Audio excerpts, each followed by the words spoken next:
सवाईमाधोपुर जिले में MIM 2 सीटों पर चुनाव लड़ने जा रही है, जिसमें एक गंगापुर सीट तो दूसरी सवाईमाधोपुर सीट है। गुरुवार को MIM प्रत्याशी पंखीलाल मीणा के लिए दोपहर 3 बजे गंगापुर सिटी में ओवैसी ने एक आम सभा को संबोधित किया। उसके बाद वह सड़क मार्ग से सवाईमाधोपुर पहुंचे। रास्ते में हजारों की संख्या में जगह जगह उनका स्वागत हुआ। सवाईमाधोपुर सीट से जफर अहमद के समर्थन में आलनपुर स्थित एक मैरिज गार्डन में आम सभा का आयोजन हुआ, जिसमें हजारों की संख्या में लोग शामिल हुए।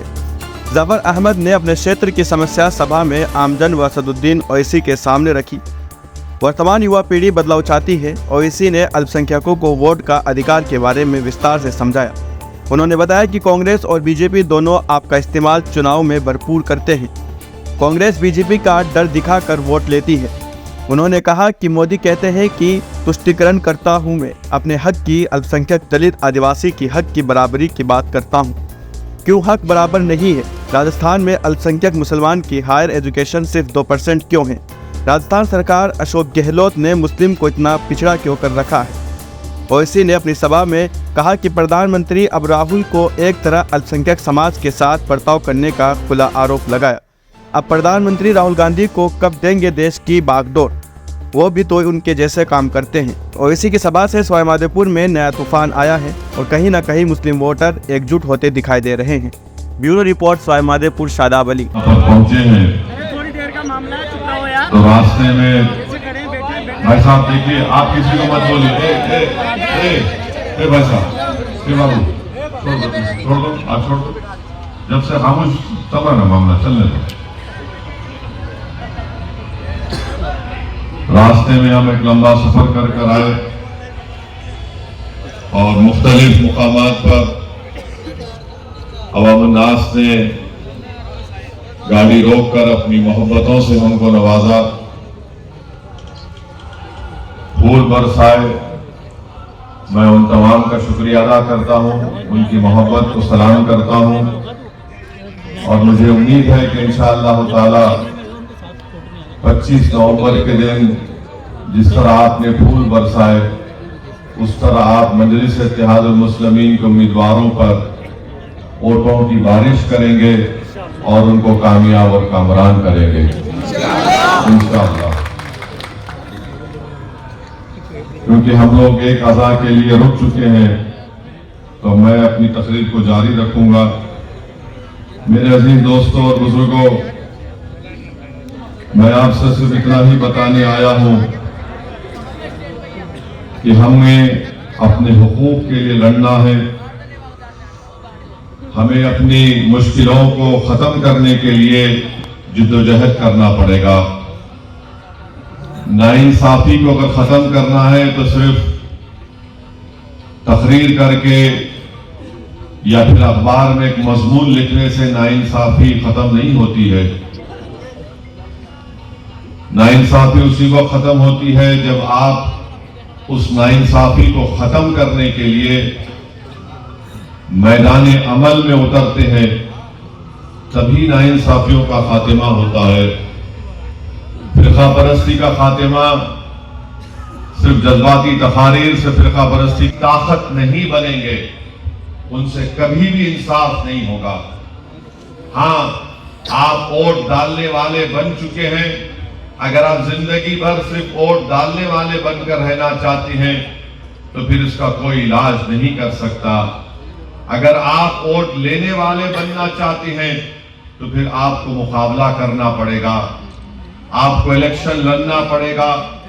और जब आप इलेक्शन लड़ेंगे तो आप पर इल्जाम लगेगा कि आप वोट काटने के लिए आ रहे हैं, आप फुला की बी टीम है, आप इनको जिताना चाहते हैं। तो मैं इसलिए कह रहा हूं क्योंकि ये ही होता है, जब तक आप इलेक्शन नहीं लड़ेंगे, जब तक आप अपनी वोट की ताकत और आपकी वोट की अहमियत को नहीं दिखाएंगे, कोई आपके करीब नहीं आएगा, कोई आपकी तकलीफ को सुनने वाला नहीं होगा, कोई आपके ख्वाबों को पूरा करने की बात नहीं करेगा, कोई तुम्हारे आंख में जो आंसू है उसको भी महसूस नहीं करेगा। तो इसलिए जरूरी है कि इस चुनाव में आप मजलिस इत्तेहादुल मुस्लिमीन के उम्मीदवारों को अपना वोट दें, उनको कामयाब करने की पूरी कोशिश करें। और जब तक आप ऐसा नहीं करेंगे इंसाफ नहीं होगा आपसे। मेरे अजीज दोस्तों और बुजुर्गों, मैं यहाँ पर आपके विधायक हैं, क्या नाम है? अबरार साहब हैं, दानिश भी है, अब है नहीं है नहीं मालूम, तो दानिश अबरार साहब हैं। अब आप ये बताइए कि इनके रहने नहीं रहने से क्या फायदा हुआ है आपको? कुछ नहीं। आप बताइए कि इनके रहने से क्या इन्होंने कोई आवाज उठाई? क्या इन्होंने कभी जाकर अपने मुख्यमंत्री से कहा कि जुनैद और नसीर को जिंदा उठाकर राजस्थान से ले जाकर हरियाणा में जला दिया गया, तो क्या दानिश अबरार साहब अपने मुख्यमंत्री के पास जाकर कुछ बोल सके? क्यों नहीं बोल सके? इसलिए नहीं बोल सके क्योंकि उनको मतलब इतना ही है कि बस मैं जीत जाऊं और जितना भी जो लोग मुझे वोट डाले या जो डालने नहीं डाले या फिर जो किसी जगह पर है उनके जीने और मरने से मुझे मतलब नहीं, बस मैं जीत कर आऊं, मैं जिंदा रहूं तो बस काफी है। अब आप बताइए कि ऐसा कब तक चलेगा? जुनैद नसीर का जो कत्ल का वाकया है वो अल्पसंख्यक समाज का वाकया नहीं है, वो इंसानियत का वाकया है। वो मेवात में जरूर है, मगर भारत के कोने कोने में जिस किसी ने जुनैद और नसीर के कत्ल की दास्तान सुनी वो उनका कलेजा तड़प गया, उनको दिली तकलीफ हुई। मगर यहां पर आपके विधायक साहब जीत कर तो आ गए मगर अपना मुंह नहीं खोलना चाहते हैं, और अगर वो खोलना भी चाहते तो अशोक गहलोत उसकी इजाजत भी नहीं देते उनको। अभी हमने सुना हमारे मजलिस के उम्मीदवार उनको एक अच्छा नाम दिए। आप बताइए कि ये क्या है? आप पुलिस के जरिए किसी को पिटाते हैं, ये कौन सा इनको मजा आता है इन चीजों में? आप पुलिस से कहते हैं अगर वो सच है जो कह रहे हैं कि वीडियो बनाकर मुझे दिखाओ मैं तुमने कैसे मारा किसी नौजवान को। अरे भैया, आपको कोई जिताता है तो उसकी मदद करने के लिए, उसकी तकलीफ को दूर करने के लिए, जुल्म करने के लिए आपको कोई नहीं जिताता। अगर आप ताकत में इतना डूब जाएंगे, गुरूर में इतना डूब जाएंगे तो फिर आपका तो सियासी खात्मा यकीनी होगा। मैं इसलिए कह रहा हूं, मैंने सुनिए, मैं इसलिए कह रहा हूं कि फिरौन को भी अपनी ताकत पर बड़ा गुरूर था, नमरूद को भी था अपनी ताकत पर बड़ा गुरूर, यजीद को भी था अपनी ताकत पर बड़ा गुरूर, बड़े बड़े बादशाहों को बड़ा गुरूर था कि अब मेरा महल, मेरा हवेली कभी वीरान नहीं होगी। मगर तारीख ने देख लिया कि उन बड़े बड़े बादशाहों के महल आज वीरान पड़े हुए हैं। इनकी हवेलियों में आज कोई इंसान नहीं जाता, कबूतर बैठते हैं वहां पर घोंसला बनाकर। तुमको कौन सा गुरूर ये? अरे भाई, 4 दिन की दुनिया में आए हैं, इसी मट्टी में चले जाएंगे। मगर तुम क्या करके जा रहे हो? अफसोस की बात है कि ये जुल्म करते हैं आपके, मारो उनको और वीडियो दिखाओ। अरे भाई, इख्तिदार जब फिरौन के पास नहीं रहा, नमरूद के पास नहीं रहा, अलेक्जेंडर के पास नहीं रहा, मुगलों के पास नहीं रहा, किसके पास रहेगा इख्तिदार? किसी के पास नहीं रहेगा। मगर ये लोग इतना गुरूर में आ गए कि बस विधायक बन गए। अरे दुनिया में विधायक बनना कोई बड़ी बात नहीं है, इंसान बनना बहुत बड़ी बात है।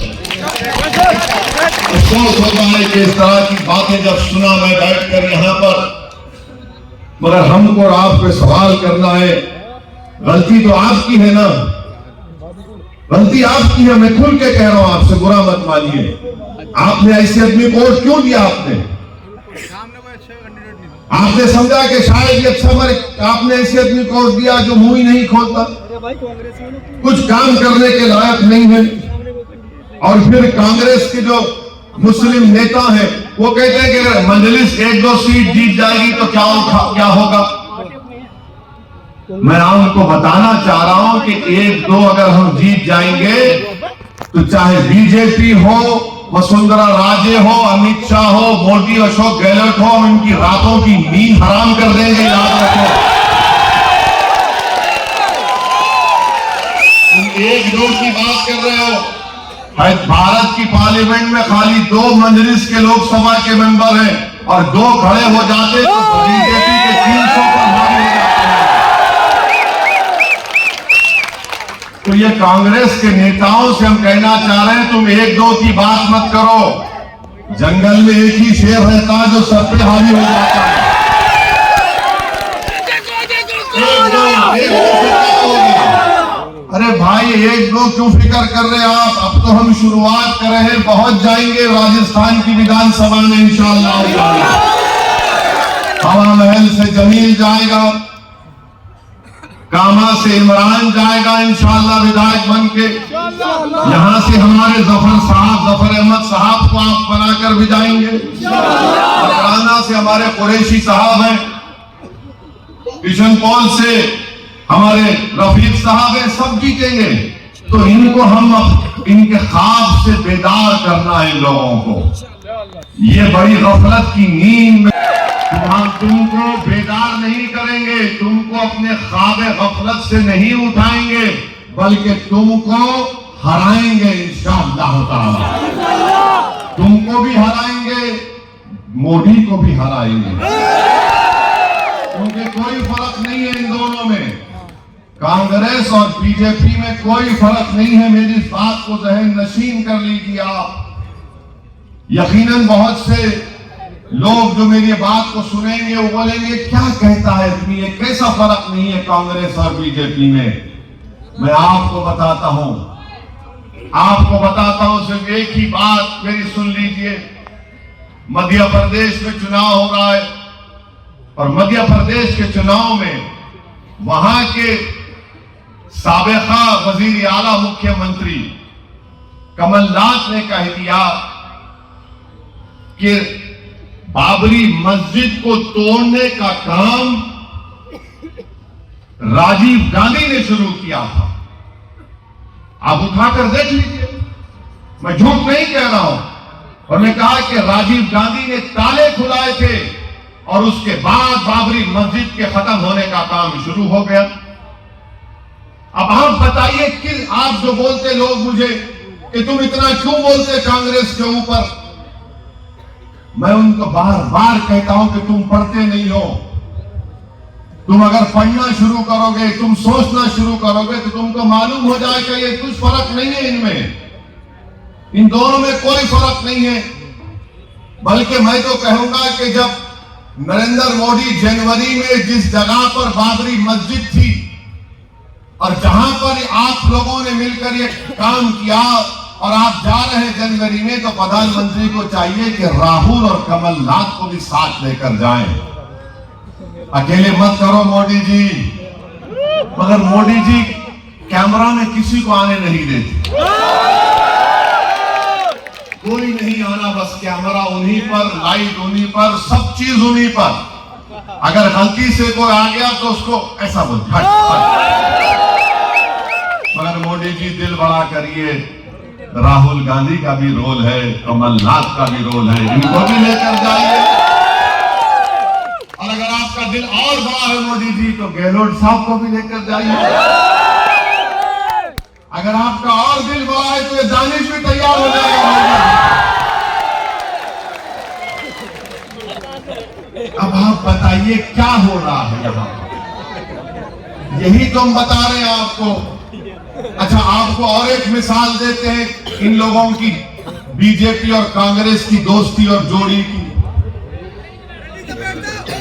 पार्लियामेंट में, लोकसभा में जब महिला आरक्षण का बिल लाया गया, महिला आरक्षण का बिल लाया गया था, उस महिला आरक्षण बिल में उस पूरी पार्लियामेंट में अगर किसी ने उठकर कहा कि उस महिला आरक्षण के कानून में, बिल में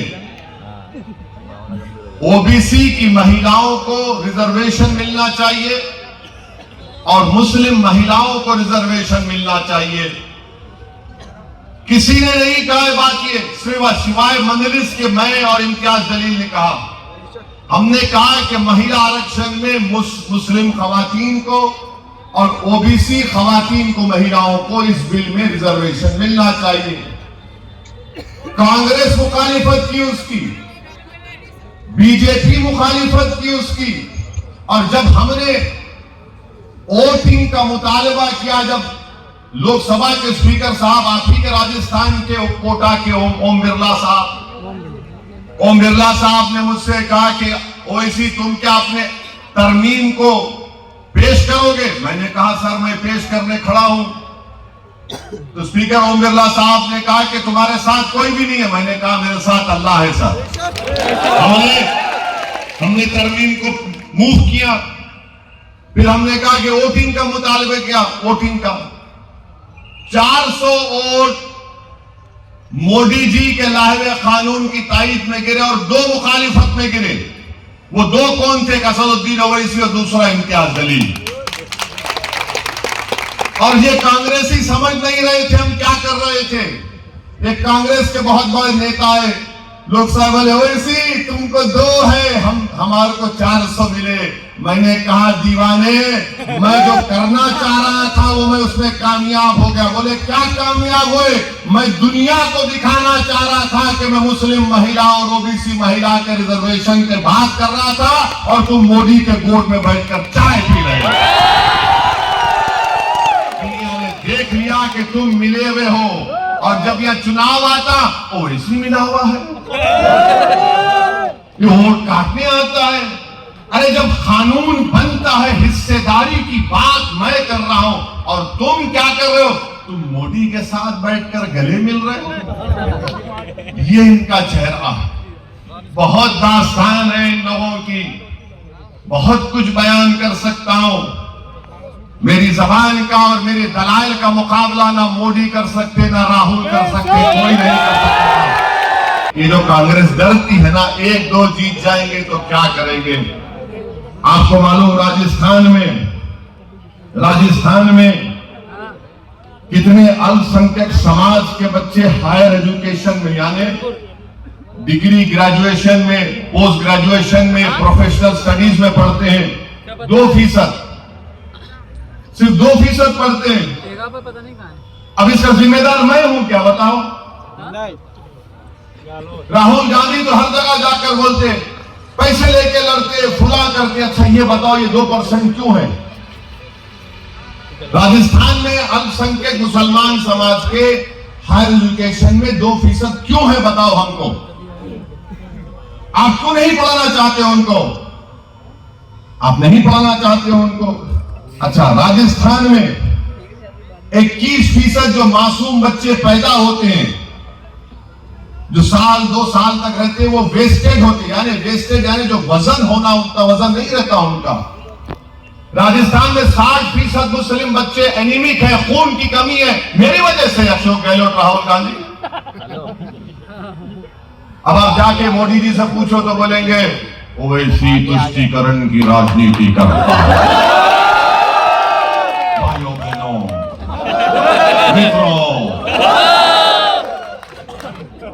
क्या है ये? आपका गवर्नमेंट का डेटा बयान कर रहा हूं मैं। कौन जिम्मेदार है इसका? फिर आप ये भी देख लीजिए कि राजस्थान में 37% मुस्लिम अल्पसंख्यक समाज के लोग पढ़ते ही नहीं है। इसका जिम्मेदार मैं हूं। कौन जिम्मेदार है इसका? ये गवर्नमेंट का डेटा है, ये को मैं आसमान से लाकर नहीं कह रहा हूं। मेरे अजीज दोस्तों और बुजुर्गों, फिर आपको भी जमील ने बताया कि राजस्थान में अल्पसंख्यक समाज का जो बजट था 1 साल पहले तक, वो सिर्फ 99 करोड़ था। राजस्थान में 11% मुस्लिम अल्पसंख्यक समाज रहते, उतनी ही आबादी तेलंगाना में है। यहां पर आपको 99 करोड़ मिलते थे। जब मैंने अपनी तकरीर में ये बात कही तो अशोक गहलोत को बड़ी तकलीफ हुई। तो इस साल जब बजट पेश किए, अशोक गहलोत भी बड़े काबिल आदमी हैं, मालूम आपको। नहीं मालूम? जादूगर जब वो बजट पढ़ना शुरू किए तो पिछले साल का बजट पढ़ना शुरू किया आदमी ने। उनको किसी ने आकर कहा कि अशोक जी पिछले साल का है। ओहो, इस साल का भी पढ़ता हूं। खैर चलिए, उन्हें पढ़ना शुरू किया तो कहा कि मैं 99 करोड़ से 250 करोड़ करता हूं। मेरे भाई, मेरे बुजुर्गों, मेरी इज्जतदार मां और बहनों, तेलंगाना में अक़लियतों का बजट सिर्फ मुस्लिम अल्पसंख्यक समाज का नहीं, माइनॉरिटीज का बजट 2200 करोड़ रुपए। मालूम हो जाएगा कि इसके पीछे 25,000 लोग हैं, इसके पीछे 30,000 लोग हैं। नेता बनना आपका काम है। इन कांग्रेस बीजेपी के नेताओं के पीछे आपको दौड़ना आपका काम नहीं है। नेता बनो, लीडर बनो, राज करो, हुकूमत में आओ, अपने मुकद्दर के फैसले करो। ये काम आपको करना है मेरे अजीज दोस्तों, मेरी इज्जतदार मां और बहनों। हाँ, अगर तुम सिर्फ यही चाहते हो, नहीं भाई, बस 25 तारीख आएगी, हम रिवायती तौर पर जिसको वोट देते उसको वोट दे देंगे और घर को जाकर सो जाएंगे। कब तक सोओगे आप? अभी तो जागने का वक्त है। अभी तो अपनी जंग को मुकम्मल करने का वक्त है। ये जमहूरियत की जंग है मेरे भाई। इलेक्शन 5 साल में एक मर्तबा आता है और 5 साल तक क्या आप अपनी ताकत को नहीं दिखाएंगे? कोई वाकया हो गया तो हमारा काम ये, हम क्या करते, बड़ा जलसा करते, बहुत बड़ा जलसा करते और 30, 40, 50 हजार लोग जमा हो जाते और हम तमाम खुश होते और नौजवान बच्चे सामने सब में बैठ के पीछे देखते, देख कितना मजमा है, देख कितना मजमा है, पूरा सर नजर आ रहा। तुम उसमें खुश होते हो? तुम उसमें खुश होते हो? अरे खुश इस बात पर हो कि तुमको इतने वोट मिले, वो तुम्हारी ताकत है। ये जमहूरियत है। इलेक्शन में यही तुम्हारी ताकत तुमको दिखाना पड़ेगा। तुम लाओ 25-30 हजार वोट, कामयाब करो एमएलए को और फिर बोलो, देख ये मेरी ताकत है, ये मेरी ताकत है कि मैं अपना विधायक कामयाब करके लाया हूं। ये हमको बताना पड़ेगा। अब ये कांग्रेस के नेता कम से कम अब बोलना शुरू कर दिए, मंजलिस के 1-2 जीते तो क्या होता, 1-2 जीतने दो राजस्थान में, फिर हम तुमको बताएंगे क्या क्या नहीं हो सकता है यहां पर। एक बात का तो आपसे वादा कर रहा हूं, आप मजलिस को वोट डालिए। ये जो जुल्म आप पे किया जा रहा है ना सरकारों की तरफ से, वो कम होगा इंशाअल्लाह ताला। अगर खत्म नहीं होगा तो कम जरूर होगा। मगर कांग्रेस के लोग आकर आपसे कल से कहेंगे, जिस तरह इबलीस कानों में आकर खुसखुस करता, ये कल से खुसखुस करना शुरू कर देंगे। अरे देख कर वोट डालो, जिंदगी और मौत का मसला है। हर जब कभी इलेक्शन आता जिंदगी और मौत का हो जाता, जब इलेक्शन हो जाता तो रोज हम मरते हैं। जब वो बोलने वाले नजर नहीं आते तो इसलिए इलेक्शन है। 5 साल के बाद दोबारा चुनाव आएंगे।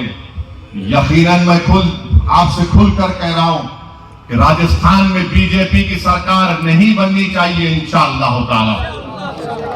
नहीं बननी चाहिए बीजेपी की सरकार। उसको रोकने के लिए हर काम जमहूरी तरीके से आप कर सकते हैं तो करिए। मगर एक बात का तो याद रखिए कि आपकी पार्टी भी तो है यहां पर, आपका भाई तो आपके दरमियान में है, आपको चाहने वाले आपके दरमियान में हैं। अगर आप ये समझते हैं कि असदुद्दीन ओवैसी की लाश को रोनते हुए जाने से तुम्हारा फायदा होगा तो मैं तैयार हूं मेरे भाई, मैं तैयार हूं। मैं जिम्मेदारी के साथ कह रहा हूं, मैं तैयार हूं। अगर मेरी लाश को रोने से तुम्हारी नाइंसाफी का खात्मा होता है तो ले लो भाई, मैं तैयार हूं। मेरी जिंदगी का मकसद एक ही है, क्योंकि मैं अपने वतन अजीज से मोहब्बत करता हूं। भारत से मोहब्बत जब लोग दावा करते हैं तो मोहब्बत खाली जबान से मोहब्बत नहीं, बल्कि उसको अमल करना पड़ता है। अगर भारत को कमजोर करना चाहते हो तो फिर अल्पसंख्यक समाज को, दलितों को, आदिवासियों को उनका हक मत दो। अगर भारत को चाइना की तरह सुपर पावर बनाना चाहते हो तो सबको उनका हिस्सा दो। वो हिस्सा कब मिलेगा? जब आप आगे बढ़कर लड़ेंगे, जिद्दोजहद करेंगे, वोट डालेंगे, वोट लेंगे। 60 साल से वोट डालते हैं, वोट लो। जब वोट लेना शुरू करोगे तो जो मुकाम आज गुज्जरों का है, जो मुकाम आज मीना के लोगों का है, जो मुकाम राजपूतों का है, जो मुकाम दूसरे बरादरियों का, वो आपका मुकाम बनेगा इंशाअल्लाह ताला। वरना ये लोग क्या समझते, अरे इनको आओ, इनको फूल का हार पिलाओ, इनके 4-5 लोगों को खरीद लो, उनके घर पे चले जाओ, इनको मुंह में एक लड्डू डाल दो और फिर ये लोग खुश हो जाते हैं। जज्बाती कौम है।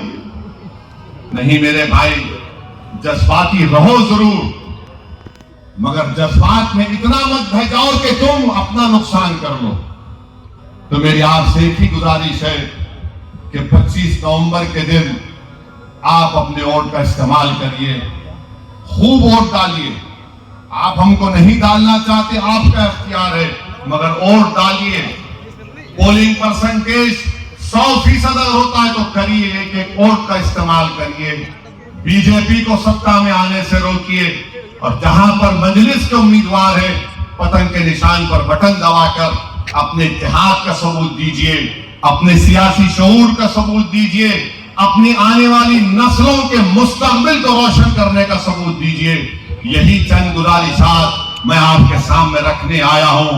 अगर मेरी जबान से निकले हुए अल्फाज से किसी को तकलीफ पहुंची तो मैं आपसे गुजारिश करूंगा, इसके पागल का पुकारना समझकर मुझे माफ कर दो। एक जुनूनी पुकारना है, मगर एक बात आपको बताऊंगा, जब तक अल्लाह मुझे जिंदा रखेगा मैं जुनूनी की तरह आपके लिए काम करता था और काम करता रहूंगा। मेरा मकसद एक ही है कि जमीन में जाने से पहले मैं चाहता हूं कि जमीन पर बसने वाले लोगों से इंसाफ हो, उनको उनका हिस्सा मिले। बहुत बहुत शुक्रिया। अस्सलाम वालेकुम व रहमतुल्लाहि व बरकातहू।